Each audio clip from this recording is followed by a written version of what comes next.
Alright, good afternoon, YouTube. Hello, my 2 followers. 18. You guys are awesome. I wanted to make a follow-up video about things you can find out in nature that are edible, but this time we're not really going to be going about blackberries or any of that. We're going to be talking about medicinal stuff. So, today, we're at the same park. This is a huge park, so we're in a different part of the park. And today, we're kind of on this field outskirts area. Now, first up, if you can see this or not, this here, this is purple coneflower. Okay?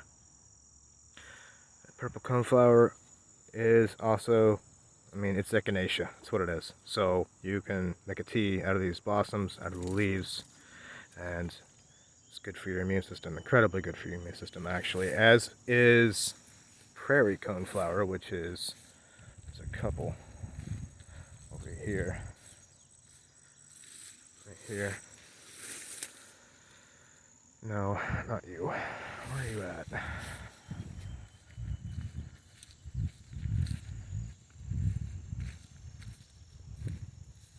There we are.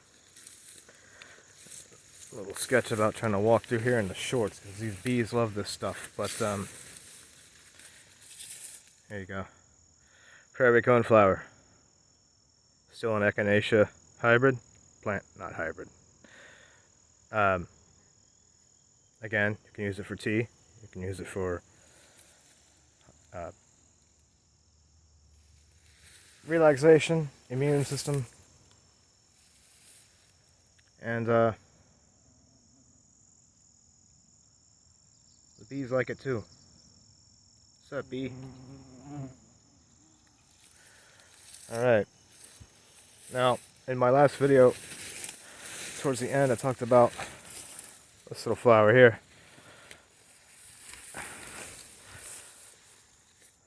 This Queen Anne's lace. And I wasn't certain at the time, and I certainly didn't want to post medical misinformation on YouTube, so I didn't say. But you actually can eat this. This is actually edible. This is wild carrot. You can actually fry up the blossom, some butter. If you see the blossom, it's typically, when you're eating a carrot, you're eating the root. So the thing about this plant is that once you see the blossom, the root is probably too fibrous and too rough for you to really eat. You can. It's just not going to hurt you. It's going to be kind of like getting one of those really woody carrots from the store. Along the outskirts here, some clover, some red clover.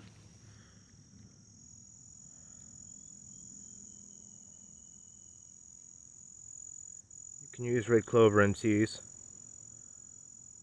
You can also pick these little blossoms here. And, you're not really going to get anything out of them, but you can pick it. Come on. And there's pollen in there. And it's sweet. Honeybees love it. And some white Dutch clover over here too, but eh. Now, looking along the tree line here, this is a black walnut tree. One thing you're going to look for with black walnut tree is these compound leaves. Now, be careful because tree of heaven does look a lot like black walnut. But one way, easy way to tell, I'll show you here in a second. A black walnut tree is that it will have walnuts on it. Which this one does. Over here. No, not this one. I know I saw one when I was coming around the trail. I was like, hey. There we are. I don't know if you can see that or not. Right there. So what you want to do is in the fall, you want to wait till these drop, and that big green husk, you want to get rid of that immediately. Okay. Yeah, this has got quite a few on it. Fairly good sized tree too. Get rid of that husk. Let them dry. You can roast them.